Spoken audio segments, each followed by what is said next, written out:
Bayangkan, dunia modern hari ini tidak akan pernah sama tanpa perhitungan matematika, peta dunia, hingga dasar-dasar kedokteran. Tapi tahukah kamu bahwa banyak dari penemuan besar ini justru berasal dari ilmuwan Muslim? Ironisnya, nama mereka jarang kita dengar di sekolah. Seakan-akan sejarah sengaja melupakan mereka dan hanya menyisakan nama-nama ilmuwan Barat. Pertanyaannya, kenapa mereka bisa terlupakan? Apakah benar dunia Barat berhutang besar pada peradaban Islam? Dalam video ini, kita akan menyingkap tabir sejarah dan mengenalkan kepada kamu 7 ilmuwan Muslim genius yang namanya terlupakan dalam sejarah. Mereka bukan hanya peneliti biasa. Mereka adalah orang-orang yang menciptakan fondasi bagi sains modern, namun jarang disebut dalam buku-buku sejarah dunia. Di antara mereka ada yang menemukan rumus matematika jauh sebelum Eropa mengenalnya, ada yang menciptakan alat bedah yang masih dipakai dokter hingga hari ini. Bahkan ada yang memetakan bentuk bumi dengan akurat sebelum teknologi satelit ditemukan. Kamu pasti akan terkejut betapa besar kontribusi mereka, tapi betapa kecil penghargaan dunia modern terhadap nama-nama ini. Jadi pastikan kamu tonton video ini sampai akhir, karena bukan hanya akan membuatmu kagum, tapi juga membuka mata kita bahwa Islam pernah melahirkan peradaban sains yang luar biasa. Dan jangan lupa klik subscribe serta nyalakan lonceng notifikasinya, agar kamu tidak ketinggalan kisah-kisah sejarah Islam penuh kejutan seperti ini. Ilmuwan pertama yang terlupakan, Al-Khwarizmi, Bapak Aljabar. Pernahkah kamu mendengar kata algoritma? Ya, kata itu setiap hari kita gunakan di era digital ini. Bahkan YouTube yang sedang kamu tonton sekarang pun berjalan berkat algoritma. Tapi, tahukah kamu, istilah ini berasal dari nama seorang ilmuwan Muslim abad ke-9, Muhammad bin Musa al-Khwarizmi.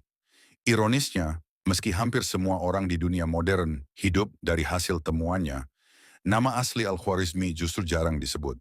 Al-Khwarizmi lahir di Khwarizm, wilayah yang kini menjadi Uzbekistan, pada masa kejayaan dinasti Abbasiyah.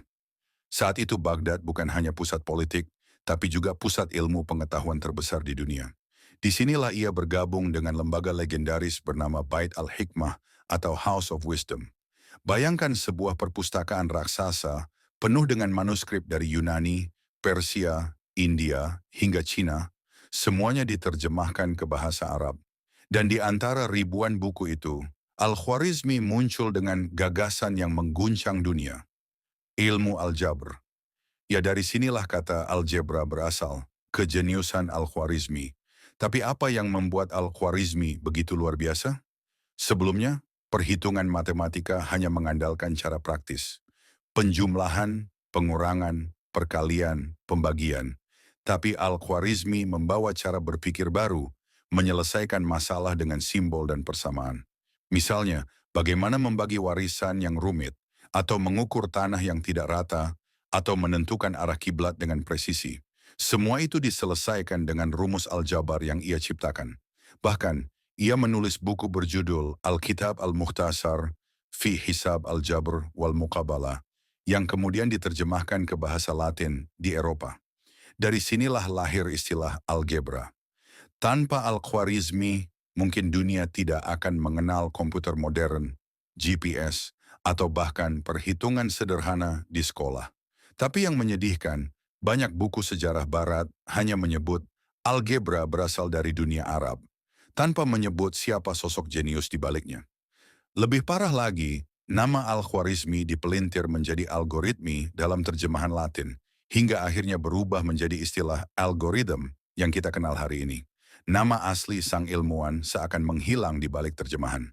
Coba bayangkan, seorang Muslim dari abad ke-9 telah menanam benih sains modern, tapi dunia lebih mengenal nama-nama seperti Newton, Pythagoras, atau Descartes. Padahal tanpa Al-Khwarizmi, sains mereka tidak akan pernah berdiri kokoh. Dan inilah alasan kenapa kita harus terus mengingat bahwa Islam pernah melahirkan pemikir luar biasa yang jasanya tak ternilai. Al-Khwarizmi hanyalah satu dari 7 ilmuwan Muslim jenius yang sering dilupakan sejarah. Tapi kisah selanjutnya akan lebih mengejutkan lagi, Karena ilmuwan berikutnya bukan hanya menguasai teori, tapi juga menciptakan alat-alat bedah yang masih digunakan oleh dokter modern sampai hari ini. Siapakah dia? Al-Zahrawi, sang ahli bedah dari Andalusia. Bayangkan sebuah ruang operasi modern. Ada dokter bedah lengkap dengan sarung tangan, pisau bedah, gunting operasi, dan alat-alat presisi lainnya. Tapi siapa yang menyangka, sebagian besar alat itu sudah diciptakan lebih dari 1.000 tahun yang lalu oleh seorang ilmuwan muslim bernama Al-Zahrawi. Ironisnya, ketika orang menyebut sejarah kedokteran, nama yang sering muncul hanyalah Hippocrates atau Galen dari Yunani. Padahal tanpa kontribusi Al-Zahrawi, dunia medis mungkin tidak akan pernah berkembang sejauh ini. Al-Zahrawi lahir sekitar tahun 936 di wilayah Cordoba, Andalusia, pusat ilmu pengetahuan dan kebudayaan Islam di Eropa kala itu. Cordoba bukan hanya kota dengan masjid megah dan jalan-jalan yang terang benderang, tapi juga pusat rumah sakit dan sekolah kedokteran. Disinilah Al-Zahrawi mengabdikan hidupnya. Selama lebih dari 50 tahun, ia meneliti, mengajar, dan menulis buku yang kemudian menjadi mahakarya. Al-Tasrif Liman Ajaza an Al-Talef. Buku ini terdiri dari 30 jilid, dan salah satu jilid terpentingnya khusus membahas bedah. Inilah yang menjadikan Al-Zahrawi sebagai bapa ilmu bedah modern. Kejeniusan Al-Zahrawi. Apa yang membuat Al-Zahrawi begitu luar biasa?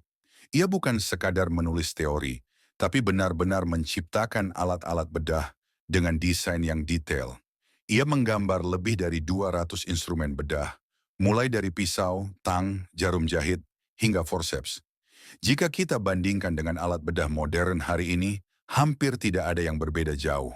Bayangkan, 1.000 tahun yang lalu, ketika Eropa masih tenggelam dalam kegelapan, seorang Muslim sudah mengajarkan bagaimana menjahit luka dalam perut, bagaimana menghentikan pendarahan, bahkan bagaimana membantu proses kelahiran dengan teknik yang aman.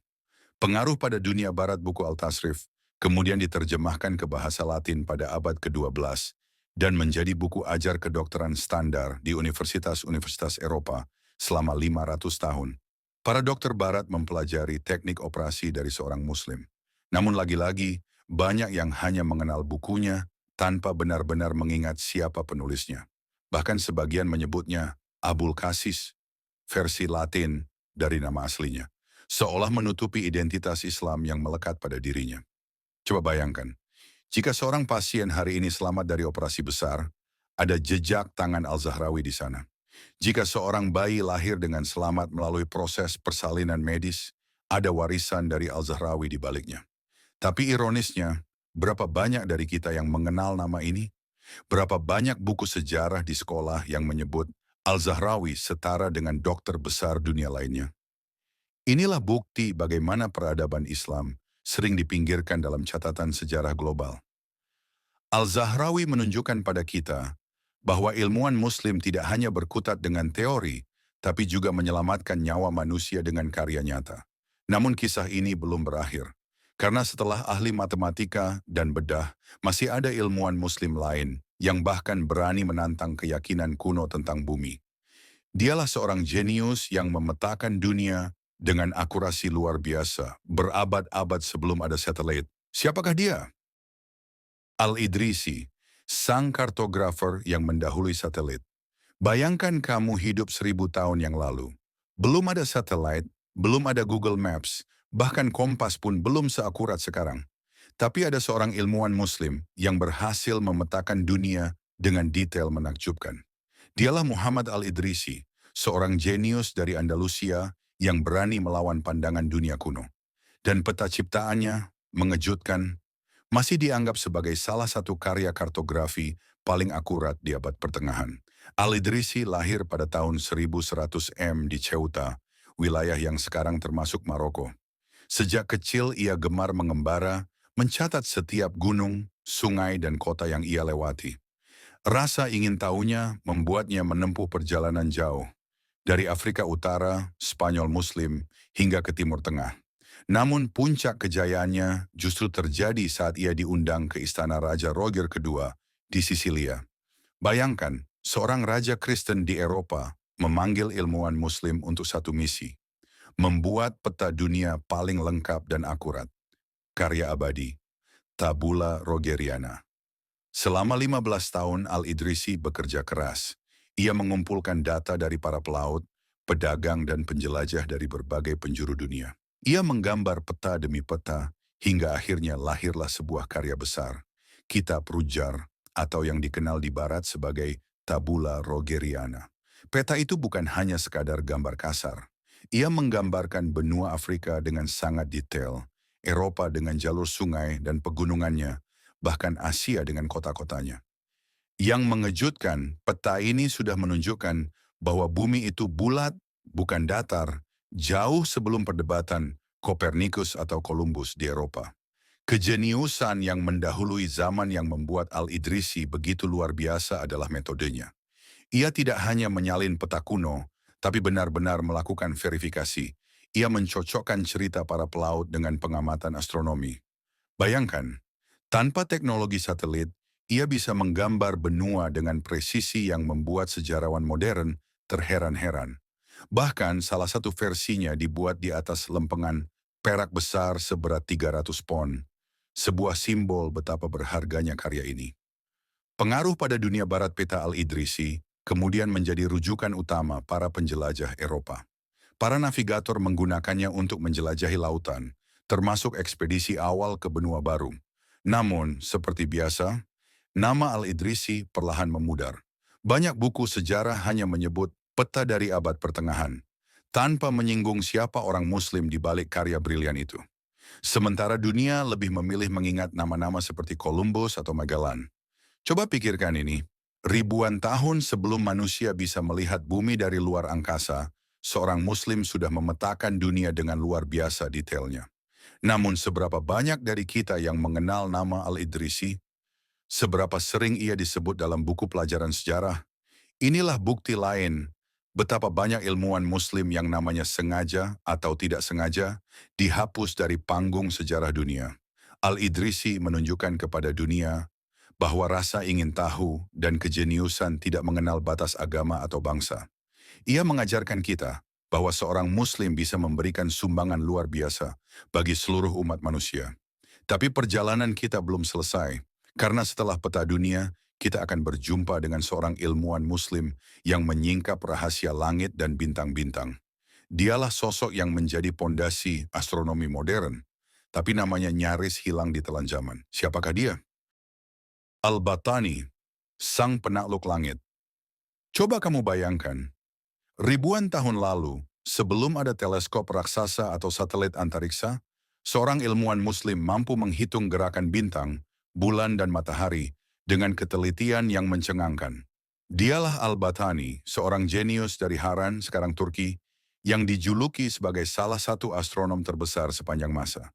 Namun ironisnya, dunia modern lebih sering mengingat nama Galileo atau Kopernikus, padahal Al-Battani telah lebih dulu membuka jalan bagi mereka. Kehidupan dan perjalanan ilmu Al-Battani lahir pada tahun 858 Masehi. Sejak muda ia sudah tertarik pada pergerakan benda langit.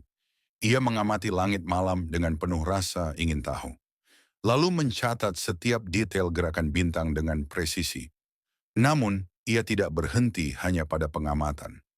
Al-Battani kemudian mengembangkan metode perhitungan yang luar biasa akurat, sehingga ramalan tentang gerhana, panjang tahun matahari, hingga posisi planet bisa dihitung jauh sebelumnya. Karya dan kejeniusan karya monumentalnya adalah Kitab Al-Zij, kumpulan tabel astronomi yang luar biasa detail. Apa yang membuat karya ini berbeda? Ia menghitung tahun matahari lebih tepat daripada perhitungan sebelumnya. Hasilnya, selisihnya hanya kurang dari 1 menit dari perhitungan modern. Ia menjelaskan dengan akurat kemiringan orbit bulan. Ia memperbaiki data Ptolemeus yang keliru, bahkan mengkritiknya dengan bukti-bukti ilmiah. Tidak hanya itu, perhitungannya tentang gerhana dipakai ratusan tahun oleh para ilmuwan Eropa. Bayangkan, di era serba sederhana, tanpa teleskop modern, seorang Muslim bisa menembus rahasia langit dengan begitu tajam. Pengaruh pada dunia barat karya Al-Battani diterjemahkan ke bahasa Latin pada abad pertengahan dan dikenal sebagai De Scientia Stellarum. Buku ini dipelajari di universitas-universitas Eropa selama berabad-abad. Kopernikus, sang penemu teori heliosentris, bahkan mengutip karya Al-Battani dalam bukunya De Revolutionibus Orbium Coelestium. Artinya, revolusi sains Eropa sesungguhnya berdiri di atas fondasi seorang Muslim. Namun lagi-lagi, namanya dipelintir menjadi Albatenius, seolah memutuskan jejak identitas Islam darinya.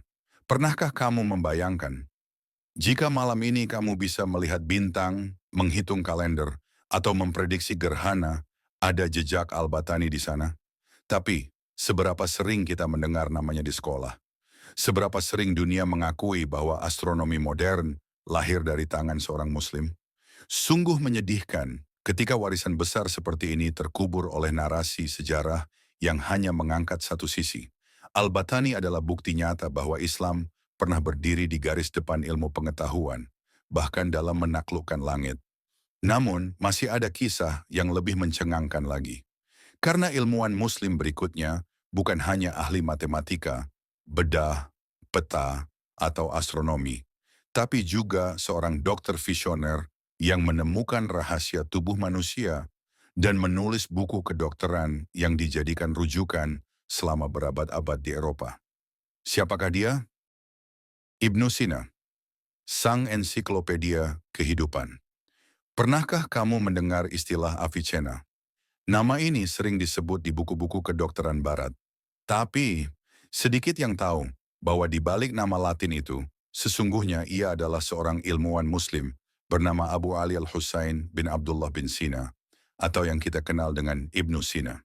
Ironisnya, dunia lebih akrab dengan Avicenna daripada Ibnu Sina, seolah jati dirinya sebagai seorang Muslim sengaja dikaburkan. Kehidupan dan awal kejeniusan Ibnu Sina lahir pada tahun 980 Masehi di Afshana, dekat Bukhara, sekarang Uzbekistan. Sejak kecil ia menunjukkan kecerdasan luar biasa. Pada usia 10 tahun, ia sudah hafal Al-Quran. Pada usia remaja, ia menguasai logika, filsafat, matematika, dan astronomi. Tapi yang paling menakjubkan, di usia 18 tahun, Ibnu Sina sudah menjadi dokter profesional yang diakui kehebatannya. Bahkan ia pernah menyembuhkan seorang raja dari penyakit misterius yang tidak bisa ditangani tabib lain. Bayangkan, seorang remaja Muslim sudah mampu mengobati penyakit yang membuat dokter berpengalaman, sekalipun angkat tangan. Karya monumental, Al-Qanun fi al-Tib. Karya terbesar Ibnu Sina adalah Al-Qanun fi al-Tib atau The Canon of Medicine. Buku ini bukan sekadar catatan medis, tapi sebuah ensiklopedia kedokteran setebal 14 jilid. Isinya mencakup anatomi tubuh manusia, diagnosis penyakit, farmasi, hingga metode pengobatan yang sistematis. Yang membuatnya luar biasa adalah caranya menggabungkan observasi klinis dengan eksperimen ilmiah, sesuatu yang sangat jarang di zamannya. Lebih mengejutkan lagi, buku ini diterjemahkan ke bahasa Latin dan menjadi kitab rujukan utama di Universitas Eropa selama lebih dari 600 tahun. Dari abad ke-12 hingga abad ke-17, hampir semua calon dokter Eropa belajar kedokteran dari karya seorang ilmuwan Muslim. Warisan ilmiah. Selain kedokteran, Ibnu Sina juga menulis tentang filsafat, kimia, fisika, dan musik. Total, ia menulis lebih dari 450 karya, meskipun hanya sekitar 240 yang bertahan hingga sekarang. Artinya, Ibnu Sina adalah seorang polimat sejati, seorang manusia ensiklopedia. Banyak konsep kedokterannya bertahan hingga hari ini, seperti penularan penyakit melalui air dan udara, pentingnya pola hidup sehat, dan penggunaan obat-obatan herbal secara ilmiah. Namun dunia modern lebih mengenalnya sebagai Avicenna, sementara nama aslinya, Ibnu Sina, perlahan ditinggalkan. Coba bayangkan, berapa banyak nyawa manusia yang selamat berkat karya Ibnu Sina? Berapa banyak dokter, profesor, dan ilmuwan yang ilmunya berdiri di atas pondasi yang ia bangun? Namun, mengapa sejarah lebih sering menyebutnya sebagai Avicenna daripada Ibnu Sina? Mengapa identitas Islamnya seolah dipudarkan dalam narasi besar sejarah dunia? Inilah lagi-lagi bukti bahwa peradaban Islam pernah menjadi pusat pengetahuan dunia, tapi namanya jarang diberikan tempat terhormat. Ibnu Sina membuktikan bahwa kecerdasan seorang muslim mampu mengguncang dunia, bukan hanya dalam kedokteran, tapi dalam hampir semua bidang ilmu. Namun, kisah kita belum selesai, karena masih ada satu ilmuwan muslim lain yang karyanya bahkan mendahului ilmuwan Eropa ratusan tahun dalam memahami sains alam. Dialah sosok yang dikenal sebagai Bapak Optik Modern, tapi namanya juga jarang diajarkan di sekolah-sekolah. Siapakah dia? Ibnu Al-Haytham, sang penakluk cahaya. Pernahkah kamu membayangkan bagaimana kita bisa melihat dunia? Dulu banyak ilmuwan percaya bahwa mata manusia memancarkan cahaya keluar, lalu menyentuh benda dan membuatnya terlihat. Tapi seorang ilmuwan muslim bernama Ibnu Al-Haytham menentang keyakinan itu. Dengan percobaan sederhana namun jenius, ia membuktikan bahwa cahaya justru masuk ke mata kita, bukan keluar darinya. Inilah titik balik lahirnya ilmu optik modern. Kehidupan dan perjalanan ilmu Ibnu Al-Haytham lahir di Basrah, Irak, pada tahun 965 Masehi. Sejak kecil ia sudah haus ilmu, menekuni matematika, fisika, hingga filsafat. Namun perjalanan hidupnya tidak selalu mulus. Saat bekerja di Mesir, ia sempat dituduh gagal dalam proyek besar mengendalikan Sungai Nil. Ia bahkan dipenjara, tapi di balik tembok penjara itulah justru lahir karya-karya yang mengubah dunia. Bayangkan, seorang tahanan bisa menghasilkan teori cahaya yang kelak menjadi fondasi kamera, teleskop, hingga kacamata yang kita pakai hari ini. Karya monumental, Kitab Al-Manazir Ibnu Al-Haytham menulis sebuah karya besar berjudul Kitab Al-Manazir atau Book of Optics. Isinya benar-benar revolusioner. Ia membuktikan bahwa cahaya bergerak lurus, bukan melengkung. Ia menjelaskan bagaimana bayangan, refleksi, dan pembiasan cahaya bekerja. Ia merancang eksperimen dengan kamera obskura, kotak kecil yang memproyeksikan gambar dari luar ke dalam. Inilah cikal bakal kamera modern. Lebih dari itu, Ibnu Al-Haytham juga menekankan pentingnya metode ilmiah, observasi, eksperimen, lalu kesimpulan. Cara berpikir ini menjadi pondasi utama sains modern. Pengaruh pada dunia barat buku kitab Al-Manazir diterjemahkan ke bahasa Latin dan memengaruhi banyak ilmuwan Eropa, termasuk Roger Bacon, Kepler, dan bahkan Newton. Tanpa Ibnu Al-Haytham, teori cahaya Newton mungkin tidak akan pernah lahir. Namun lagi-lagi, dunia barat lebih sering menyebutnya dengan nama Latin, Al-Hazan. Identitasnya sebagai ilmuwan muslim seringkali tenggelam di balik terjemahan itu. Bayangkan, setiap kali kamu memakai kacamata, menonton film di layar, atau memotret dengan kamera, ada jejak Ibnu Al-Haytham di sana. Tapi, seberapa sering kita mendengar namanya di buku sejarah sekolah? Seberapa sering dunia mengingat bahwa ilmu optik modern lahir dari tangan seorang muslim? Sungguh tragis, seorang jenius yang memberikan cahaya bagi peradaban, justru namanya terbenam dalam kegelapan sejarah. Ibnu Al-Haytham adalah simbol terakhir dari kisah ini. Bersama Al-Khwarizmi, Al-Zahrawi, Al-Idrisi, Al-Battani, Ibnu Sina, dan para ilmuwan lainnya, mereka menunjukkan bahwa Islam pernah berdiri di garis depan ilmu pengetahuan dunia. Namun sayang, nama-nama mereka kini jarang terdengar, seakan terhapus oleh narasi sejarah yang lebih memilih mengangkat ilmuwan barat. Tapi kebenaran tidak bisa dipadamkan. Dan tugas kita adalah menghidupkan kembali cahaya pengetahuan itu. Agar dunia tahu bahwa ilmuwan muslim pernah membawa peradaban manusia ke puncak kejayaan. Cahaya yang tak pernah padam. Kini kita sudah mengenal 7 ilmuwan muslim jenius yang namanya sering terlupakan dalam sejarah. Al-Khwarizmi, sang bapak Al-Jabar. Al-Zahrawi, pelopor bedah modern. Al-Idrisi, pemeta dunia sebelum satelit. Al-Battani, penakluk langit. Ibnu Sina, ensiklopedia kehidupan. Ibnu Al-Haytham, sang penakluk cahaya. Dan ilmuwan muslim lainnya yang menjadi pondasi bagi sains modern. Mereka bukan sekadar nama. Mereka adalah cahaya peradaban Islam yang pernah menerangi dunia. Bayangkan dunia tanpa algoritma, tanpa ilmu bedah modern, tanpa peta dunia yang akurat, tanpa astronomi yang jelas, tanpa metode ilmiah. Mungkin dunia hari ini tidak akan pernah seperti yang kita kenal. Dan semua itu berasal dari tangan para ilmuwan muslim yang sering tidak kita dengar namanya. Betapa ironis, Ketika sejarah di sekolah-sekolah lebih banyak menyebut nama-nama ilmuwan barat, sementara tokoh-tokoh muslim yang menjadi pondasinya justru dilupakan. Tapi inilah tugas kita hari ini, mengingat mereka, menceritakan kembali kisah mereka, dan menjadikan warisan mereka sebagai inspirasi. Karena sejarah bukan hanya tentang masa lalu. Sejarah adalah tentang bagaimana kita membangun masa depan. Jika di masa lalu umat Islam bisa berdiri di garis terdepan ilmu pengetahuan, maka kita pun bisa melakukannya lagi hari ini. Jika kamu merasa bangga dengan kisah-kisah ini, jangan biarkan mereka terkubur dalam diam. Bagikan video ini kepada teman-temanmu agar lebih banyak orang tahu bahwa Islam pernah melahirkan peradaban yang luar biasa.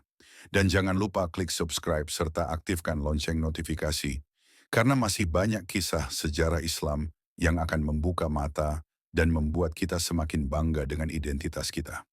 Ingatlah, ilmu adalah cahaya, dan cahaya itu pernah bersinar terang dari peradaban Islam. Kini saatnya kita menghidupkan kembali cahaya itu. Bukan hanya dengan mengenang masa lalu, tapi dengan melanjutkan semangat mereka untuk menebarkan ilmu dan kebaikan bagi dunia. Karena para ilmuwan muslim ini telah membuktikan satu hal, bahwa iman dan ilmu bisa berjalan bersama, membangun sebuah peradaban yang tak tertandingi,